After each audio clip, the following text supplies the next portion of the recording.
महावाक्य है। बाबा हमें 4 सब्जेक्ट पर क्लास कराते हैं रोज। बाबा की महावाक्य 4 सब्जेक्ट से ही चलता है, ज्ञान, योग, धारणा और सेवा। कभी कभी बाबा सेवा के ऊपर इतना जोर देता है, चलता 4 सब्जेक्ट पर है। सेवा को ही मुख्य आधार बन करके चलो, सेवा से ही खुशी मिलेगी, सेवा से ही तंदुरुस्ती रहोगे, सेवा के द्वारा ही आपकी संस्कार की परख होती है, सेवा के द्वारा ही आपसी संबंधों का भी मालूम पड़ता है। कभी कभी बाबा योग के ऊपर भी इतना जोर देते हैं कि बच्चे ज्ञान मार्ग में मुख्य आधार ही योग है। ज्ञान तो सुनाया भी, लेकिन पुराना पिछले हिसाब किताब को चुक्त करने का मूल आधार है योग। और योग के बगैर कोई उपाय नहीं भी कर्म को भस्म करने की, अपने संस्कारों को परिवर्तन करना, धारणाओं को मजबूत करना, उसका मूल आधार है योग। और आज की बाबा की महावाक्य है, बच्चे पहले खुद धारण करो फिर औरों को कराओ। नहीं तो कई बार बाबा भी बीच बीच में, कल भी परसों भी बाबा ने कहा तोते माँ की ज्ञान नहीं सुनाओ। जैसे बाबा उदाहरण देते हैं, पंडित कह रहा था कि राम नाम लो तो नदी पार हो जाएगा, खुद ही नहीं पार हो सका। तो ऐसे बाबा ने कहा जीवन में पहले धारणाओं को अपनाओ। हमारी धारणा मूर्त देख करके लोगों की जीवन बदलेगा। तो आज बाबा ने कहा धारणाओं को अपनी जीवन का फाउंडेशन बनाओ। पहले खुद धारण करो, फिर दूसरों को धारण कराओ, खुद सुनो और दूसरों को सुनाओ, धारणा के आधार पर। दूसरा बाबा ने कहा कि हम बच्चों के अंदर कौन सी एक शुभ कामना उत्पन्न होना चाहिए जिसका पुरुषार्थ की निशानी, कौन सी ऐसी शुभ भावना शुभ उत्पन्न होनी चाहिए जो हमारी पुरुषार्थ की निशानी बन जाए। इशारा दिया तो ब्रह्मा बाबा को फॉलो करने की तमन्ना हुई। ब्रह्मा बाबा को, जो बाबा ने, शिव बाबा ने रथ पसंद किया है, उस रथ को फॉलो करो जो बाबा का 84 जन्म का अंत समय में शिव बाबा ने उनमें प्रवेश किया है। और आज बाबा ने ब्रह्मा बाबा की विशेषताएं भी बताई है, क्योंकि आज की मुरली धारणा, जैसे कल बाबा ने कहा ना तुम सब परम धाम के फॉरेनर्स हो, आज भी बाबा ने कुछ ऐसे शब्द, तुम कौन हो। सारे मीठे बच्चे यहाँ धारणा कर दूसरों को भी जरूर करानी है। पास होने के लिए माँ बाप समान बनना है। पास होने के लिए माँ बाप समान बनना है। जो सुनते हो वह सुनाना भी है। पास होने के लिए माँ बाप समान बनना है। जो सुनते हो वह सुनाना भी है।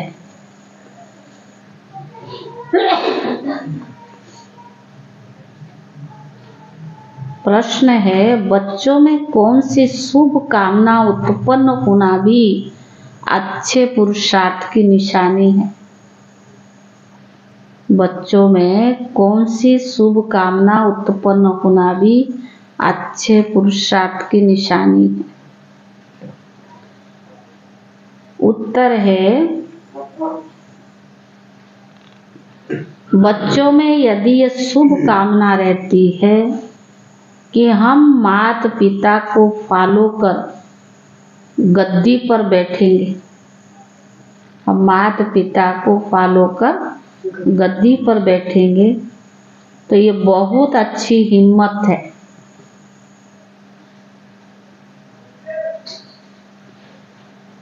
जो कहते बाबा हम तो पूरा इम्तिहान पास करेंगे, जो कहते बाबा हम तो पूरा इम्तिहान पास करेंगे, ये भी शुभ बोल बोलते। बाबा की बने हैं तो पूरा पास होकर जाएंगे। जो ऐसे बोल बोलते ये क्या है? शुभ बोल बोलते हैं। इसके लिए जरूर पुरुषार्थ भी इतना तीव्र करना है। तो संकल्प उत्पन्न हुआ, शुभ भावना आई, तो उसके लिए पुरुषार्थ आप पे ही तीव्र हो जाएगा। गीत है हमारे तीर्थ न्यारे हैं। ओम शांति। अब यहाँ पाप आत्माएं तो सभी है, पुण्य आत्माएं होती है स्वर्ग में। यह है पाप आत्माओं की दुनिया। यहाँ है अजामिल जैसे पाप आत्माएं, और वह है स्वर्ग के देवताओं की पुण्य आत्माओं की दुनिया। पर दोनों की महिमा अलग अलग। स्वर्ग की महिमा अलग है और अभी की महिमा अलग है। हर एक जो ब्राह्मण है वो अपने इस जन्म की जीवन कहानी बाबा के पास लिख भेजते हैं कि बाबा हमने इतने पाप किए हैं। बाबा के पास सबकी जीवन कहानी, आप बताओ या ना बताओ, पर बाबा के पास सबकी जीवन कहानी है। बच्चों को पता है कि यहाँ सुनना और सुनाना है, तो सुनाने वाले कितने ढेर चाहिए। जब तक सुनाने वाले नहीं बने तब तक पास हो ना सके। और सत्संग में ऐसे सुनकर फिर सुनाने के लिए बांधे हुए नहीं है, पर बाबा ने यहाँ का तुम बच्चों को सुनना भी है और सुनाना भी है। यहाँ धारण करना है फिर करानी भी है। फॉलोअर्स बनाने हैं ना, ऐसे नहीं कि पंडित कथा सुनाएगा। यहाँ हर एक को माँ बाप समान बनना है। औरों को सुनाए तब तो पास हो और बाप के दिल पर भी चढ़े। नॉलेज पर ही समझाया जाता है। वहाँ तो सब कहेंगे श्री कृष्ण भगवान वाच, और यहाँ कहा जाता है शिव भगवान वाच। ज्ञान सागर पतित पावन गीता ज्ञान दाता शिव भगवान वाच। राधे कृष्ण व लक्ष्मी नारायण को भगवान भगवती नहीं कहा जा सकता, ला नहीं है, परंतु भगवान ने उन्हों को पद दिया है तो जरूर भगवान भगवती ही बनाएंगे। इसीलिए नाम पड़ा है। तुम अब विजय माला में पिरोने का पुरुषार्थ कर रही हो। माला तब बनती है ना, ऊपर में है रुद्र, रुद्राक्ष की माला होती है ना, ईश्वर की माला यहाँ बन रही है। यह कहते हमारे तीर्थ न्यारे हैं। वह तो बहुत धक्के खाते हैं तीर्थ पर, तुम्हारी बात ही न्यारी है। तुम्हारी बुद्धि का योग शिव बाबा के साथ है। रुद्र के गले का हार बनना है ना, माला के राज को भी जानते नहीं। ऊपर में है शिव बाबा फूल, फिर है जगदम्बा जगत पिता, फिर उनकी 108 वंशावली। बाबा ने देखा है बहुत बड़ी माला होती है, फिर सभी उनको खींचते हैं, राम राम कहते हैं। लक्ष्य कुछ भी नहीं है, रुद्र माला फिरते हैं, राम राम की ध्वनि लगा देते हैं। यह सब हुआ भक्ति मार्ग। फिर भी और बातों से ठीक है, उतना समय कोई पाप नहीं होगा। भक्ति में भी जितना समय भक्ति में रहते उतना समय पाप नहीं होता है। पापों से बचाने की ये युक्तियां हैं। यहाँ माला फिरने की बात नहीं है। स्वयं माला का दाना बनना है तो हमारे तीर्थ न्यारे हैं। हम अभिविचारी राही है, अपने शिव बाबा के घर के हैं। योग से हमारे जन्म जन्मांतर के भी कर्म भस्म होते हैं। श्री कृष्ण को कोई दिन रात याद करे, परंतु कदापि विकर्म विनाश नहीं होंगे। राम राम कहा तो उस समय पाप नहीं होगा, फिर पाप करने लग पड़ेंगे।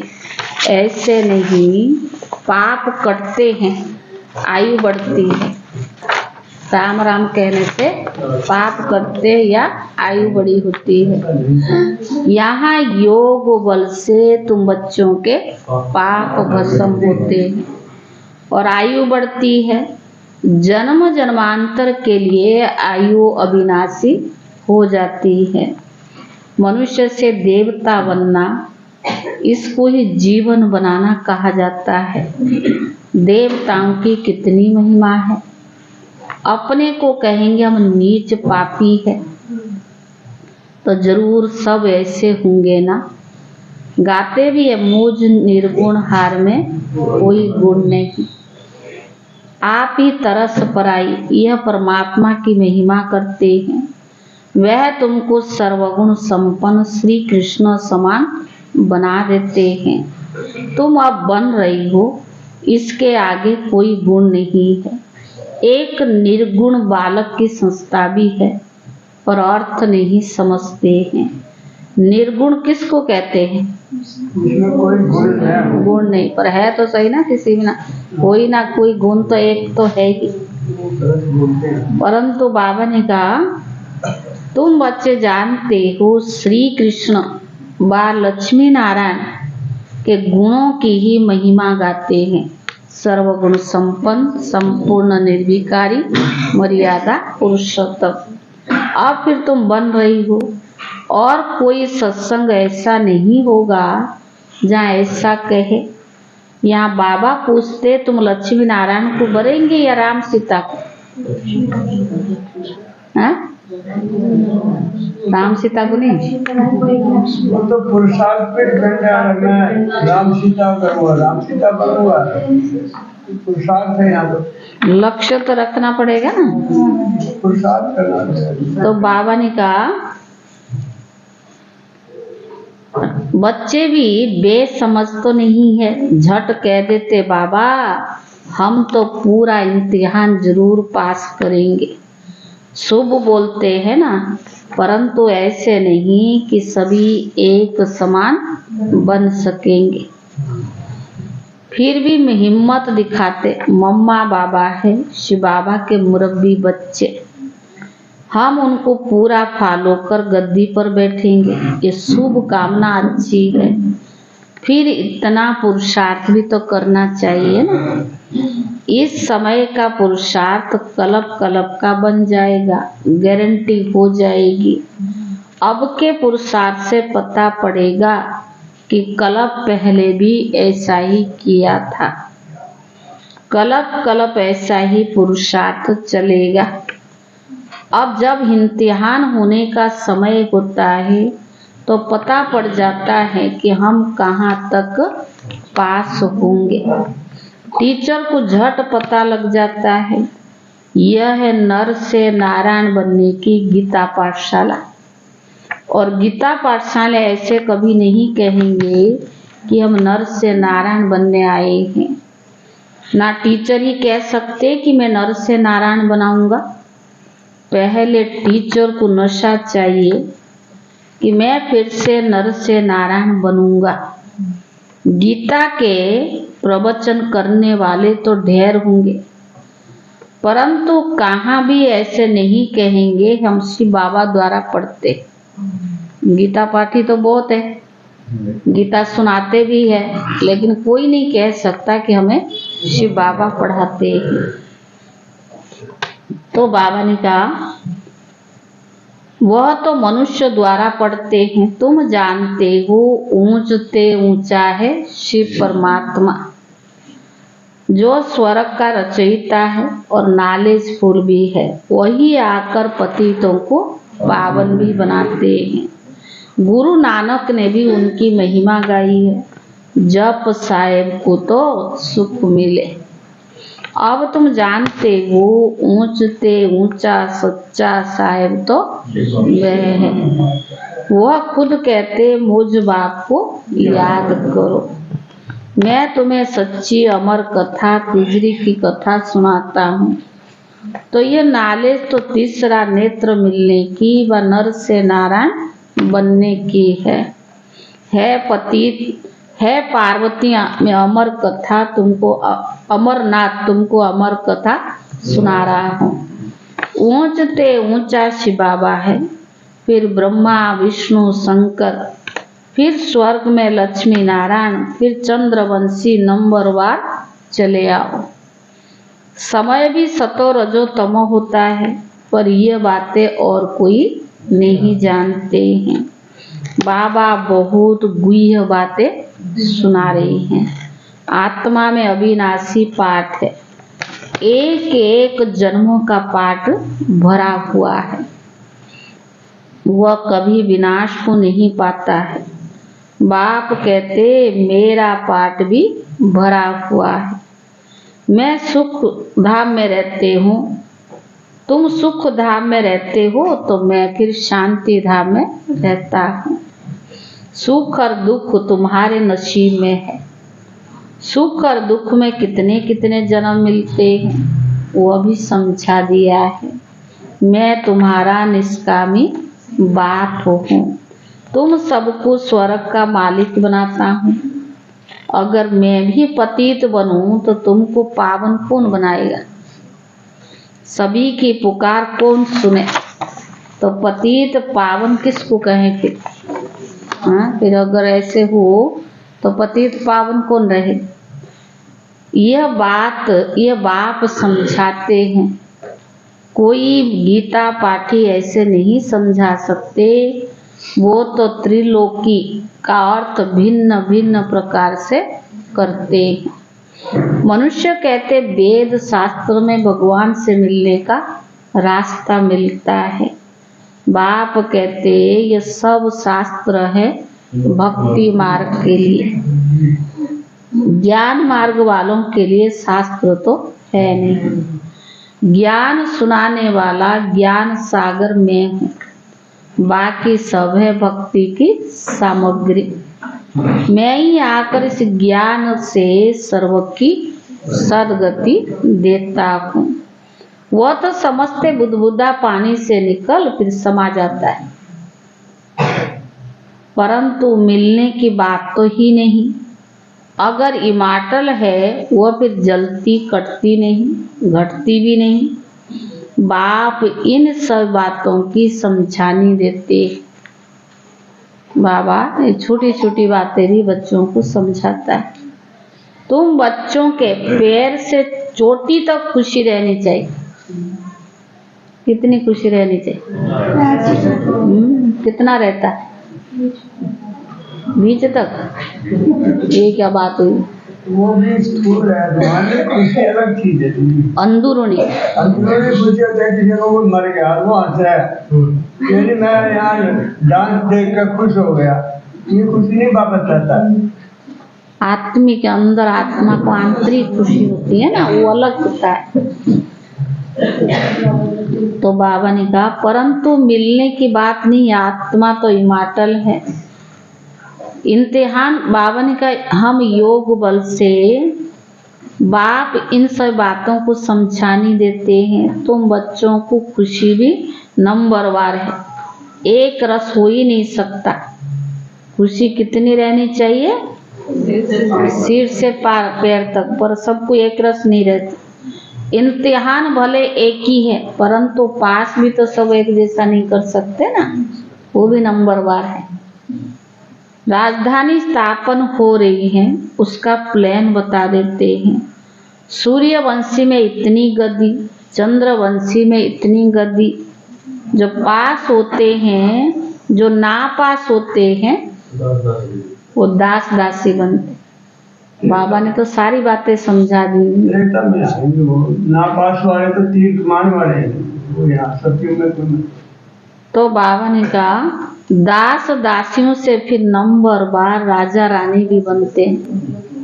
सतयुग में अगर दास दासी बने तो फिर त्रेता में राजा रानी भी बन सकते हैं। अनपढ़े अंत में पद पाते हैं। अनपढ़े जो होते हैं माना बाबा के ज्ञान को पढ़े लिखे नहीं है, पढ़ा नहीं है, धारण नहीं किया है, अंत में वो क्या पद पर, कभी-कभी 1-2 पद मिल जाते हैं। हाँ, अंत में दास दासी बन, बाबा ने कहा अनपढ़े अंत में पद पाते हैं। बाबा तो समझाते बहुत है, कुछ भी ना समझो तो पूछ सकते। ये ज्ञान कोई हंसी कुड़ी का मार्ग नहीं है, बहुत सूक्ष्म है, रमणीक भी है, सूक्ष्म भी है। अंदर महीन बुद्धि से ही ज्ञान को समझा जा सकता है। विवेक कहता है नहीं तो वो कहाँ जन्म लेते हैं, वहाँ भी कोई कम सुख है क्या? वहाँ बड़ा मान रहता है, बड़े महलों के अंदर रहते हैं, बड़े बड़े बगीचे होते हैं, वहाँ 2-3 मंजिल बनाने की दरकार नहीं रहती। सतयुग जमीन वहाँ बहुत पड़ी रहती है, पैसे की कमी नहीं, बड़ा शौक रहता है बनाने का। जैसे यहाँ मनुष्यों को शौक रहता है ना, न्यू दिल्ली बनाई, वह समझते कि नया भारत है। वास्तव में नया भारत तो स्वर्ग है और पुराना भारत नरक को कहा जाता है। वहाँ जितना जिसको चाहिए होगा सब ड्रामा अनुसार, यहाँ के पुरुषार्थ के अनुसार ड्रामा अनुसार सो मिलेगा।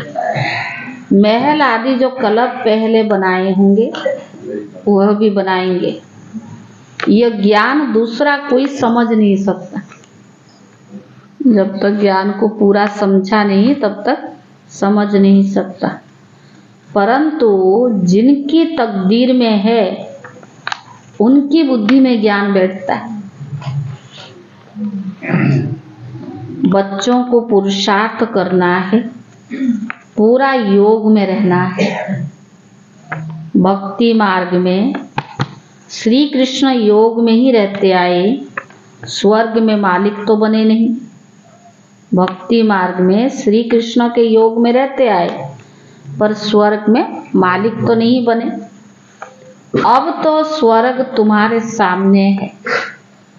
तुम परम पिता परमात्मा की बायोग्राफी, ब्रह्मा विष्णु शंकर की बायोग्राफी को भी जानते हो। ब्रह्मा कितने जन्म लेते ये भी तुमको मालूम है। बाबा कहते ये माताएं स्वर्ग के द्वार खोलने वाली है, बाकी सब माताएं नरक में पड़े हुए। जो ब्रह्मा मुख वंशावली ब्राह्मण माताएं हैं वो स्वर्ग के द्वार खोलने वाली है। माताएं सबका उद्धार करेगी। क्या करोगे? हम परमात्मा की महिमा करते हैं, तुम समझ कर कहते हो शिव बाबा आपको नमस्ते। आप आकर हमें बारिश बनाते, स्वर्ग का मालिक बनाते हैं। ऐसे बाशी बाबा आपको नमस्ते। समझ करके समझते हो ना कि बाबा हमें स्वर्ग का मालिक बनाते, समझ करके कहते हो नमस्ते। बाबा को तो सब बच्चे नमस्ते करते ही हैं, फिर बाबा भी क्या कहते हैं? बाबा कहते बच्चे नमस्ते। तुम भी मुझे पाई पैसे का बारिश बनाते हो, कोहड़ी का बारिश बनाते हो, हम तुमको हीरे का बारिश बनाते है। क्या कलयुग दुनिया में हमारे पास क्या है? हाँ, शरीर भी पुराना, तन भी, धन भी, मन भी सब क्या है? जड़ी भूत है। कुछ है अपना पास जो हम भगवान को बारिश बनाए? ये तो भगवान की निरंकारिता है। तो बाबा हम बच्चों को इतना ऊंचा बना देता है कि बच्चे मुझे बारिश बनाते। मैं 21 जन्मों का उनको स्वर्ग का राज्य भाग्य देता हूँ, नशा चढ़ाता बाबा। बाकी हमारे पास है क्या जो हम बाबा को देवे? जो बाबा इतना पुरुषार्थ कराता है, इतना पालना और परवरिश कराता है, हमारे पास कुछ योग्य चीज है नहीं देने का। ये तो भगवान की महानता है जो सदैव झुका रहता है। फिर बाबा कहते, बच्चे नमस्ते, तुम भी मुझे पाई पैसे का बारिश बनाते हो, कौड़ी का बारिश बनाते हो, हम तुमको हीरे का बारिश बनाते। शिव बालक को बारिश बनाते हो ना? पूछ रहा बाबा।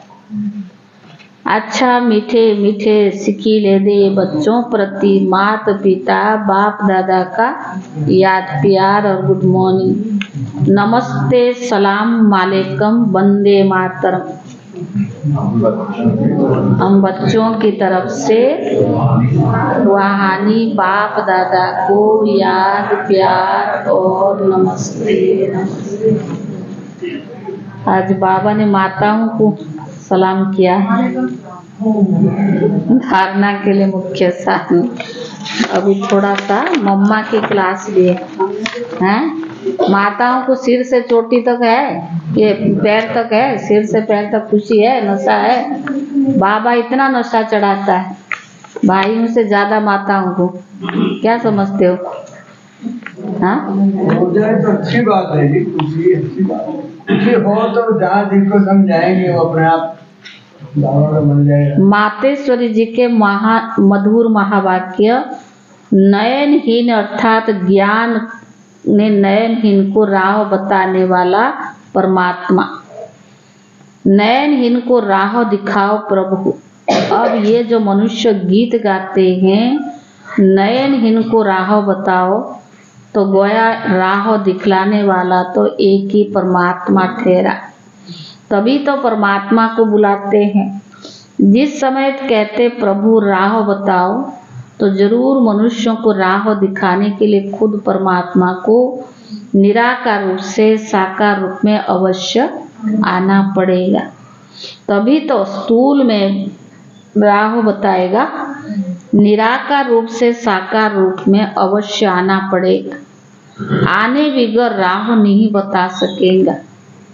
अब मनुष्य मूंझे हुए हैं, उन मूंझे हुओं को राह चाहिए। इसीलिए परमात्मा को कहते हैं नयनहीन को राह दिखाओ प्रभु। इसको ही फिर खेवैया भी कहा जाता है। तो उस पार अथवा इन पांच तत्वों की जो बनी हुई सृष्टि है, इससे पार कर उस पार अर्थात पांच तत्वों से पार जो इकट्ठा तत्व, छठा तत्व अखंड ज्योति महतत्व है, उसमें ले चलेगा। तो परमात्मा भी जब उस पार से इस पार आवे तभी तो ले जाएगा, तभी तो ले चलेगा ना, वहां सीधा थोड़ी बुला लेगा। तो परमात्मा को भी अपने धाम से आना पड़ता है। तभी तो परमात्मा को खेवैया कहते हैं। वही हम बोट को यानी आत्मा रूपी नाव को पार ले चलता है। अब जब परमात्मा के साथ योग रखता है, उनको ही साथ ले जाएगा। साथ तो लेने आया, पर किसको ले जाएगा? जो परमात्मा के साथ योग रखता है। बाकी जो बच जाएंगे, जो बाबा के साथ योग रखता है, उनको बाबा ले जाएगा। और जो योग नहीं रखते बच जाएंगे, उनको क्या करें? सीधा करवाएगा क्यों अभी टेढ़े है कोई? तो बाकी जो बच जाएंगे धर्मराज की सजाए काकर बाद में मुक्त होंगे। ओम शांति। है तो मम्मा की छोटी सी है, वो 4-5 लाइन है, लेकिन बहुत गुह्य होती है। मम्मा छोटी छोटी बातें भी बहुत गुह्य रीति से समझा। धारणा के लिए मुख्य सार पहला है, शिव बाबा के घर का अभिविचारी राही बन योग बल से विकर्मों को दग्ध करना है। शिव बाबा के घर का अभिविचारी राही बन योग बल से विकर्म को दग्ध करना है।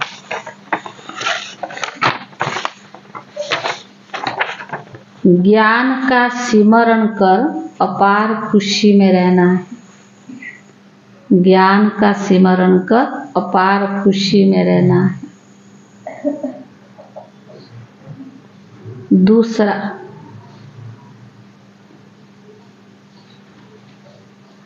बाप समान गद्दी नसीन बनने की शुभ कामना रखते हुए,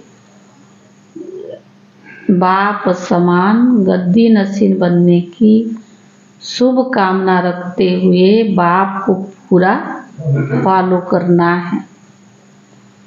स्वराज्य अधिकारी फॉलो करना है। वरदान, शीतला देवी वन सर्व कर्म इंद्रियों को शीतल शांत बनाने वाले स्वराज्य अधिकारी भव। शीतला देवी वन सर्व कर्म इंद्रियों को शीतल शांत बनाने वाले स्वराज्य अधिकारी भव। जो स्वराज्य अधिकारी बच्चे हैं उन्हें कोई भी कर्म इंद्रियां धोखा दे नहीं सकती। जो स्वराज्य अधिकारी बच्चे हैं उन्हें कोई भी कर्म इंद्रियां धोखा दे नहीं सकती। जब धोखा देने की चंचलता समाप्त हो जाती है तब अगर आपकी कोई कर्म इंद्रिया बुद्धि चलायमान है या कोई भी इंद्रियां आपकी चलायमान है, आपकी बस में नहीं है, आपके कंट्रोल में नहीं है, आप कौन है? सर्व कर्म इंद्रियों को चलाने वाली कंट्रोल हो। तो अगर वो भी आपके कंट्रोल में नहीं है, बुद्धि और बात में जा रही है, आंख कुछ और देख रहा है, कान कुछ और सुन रहा है, आपकी बुद्धि और आपकी आंख कान नाक जो भी इंद्रियां है अगर आपकी बस में नहीं है, चंचलता है, तो बाबा ने कहा शीतला देवी नहीं बन सकते हैं ना। चंचलता समाप्त हो जाती तब स्वयं शीतला देवी बन जाते हैं और सब कर्म इंद्रियां भी शीतल हो जाती हैं। शीतला देवी में कभी क्रोध नहीं आता है। कोई का तो क्रोध दिखाई देता है, कोई अंदर से भी घुर घुर करते रहते हैं, वो तो और खतरनाक होता है। तो बाबा ने कहा शीतला देवी में कभी क्रोध नहीं आता है। कोई कहते हैं क्रोध नहीं, थोड़ा रोब रखना पड़ता है, लेकिन रोब भी क्रोध का अंश है। तो जहाँ अंश है वहाँ वंश पैदा हो जाता है। शीतला देवी और शीतल देव हो, इसीलिए सपन में भी क्रोध व रोग का संस्कार इमर्ज ना हो। स्लोगन, आज्ञाकारी बच्चे स्वतः आशीर्वाद के पात्र होते हैं, उन्हें आशीर्वाद मांगने की दरकार नहीं है। आज्ञाकारी बच्चे स्वतः आशीर्वाद के पात्र होते हैं, उन्हें आशीर्वाद मांगने की जरूरत या दरकार नहीं। आज है 8 दिसंबर। आज की अव्यक्त इशारा, सबसे महीन और सुंदरता का धागा क्या? सबसे महीन और सुंदरता का धागा एक मैं शब्द ही है। पता नहीं पड़ता, बहुत सुंदर भी है, और मैंपन क्या करता है? मैं शब्द देही अभिमानी भी बनाता और देह अभिमान में भी लाता है। मैं शब्द देही अभिमानी भी बनाता और देह अभिमान में भी लाता है। मैं फलानी हूँ, मैं सब कुछ जानती हूँ, मैं किस बात में कम हूँ क्या? अहंकार होता है ना। मैं सब कुछ कर सकती हूँ, मैं जो हूँ जैसे हूँ वो मैं भी जानती हूँ। मैं कैसे सहन करती हूँ, कैसे समस्याओं का सामना करती हूँ, कैसे मर कर चलती हूँ, यह मैं सुलटे के बजाय उल्टे रूप में महीन सुंदरता का धागा बंध जाता है।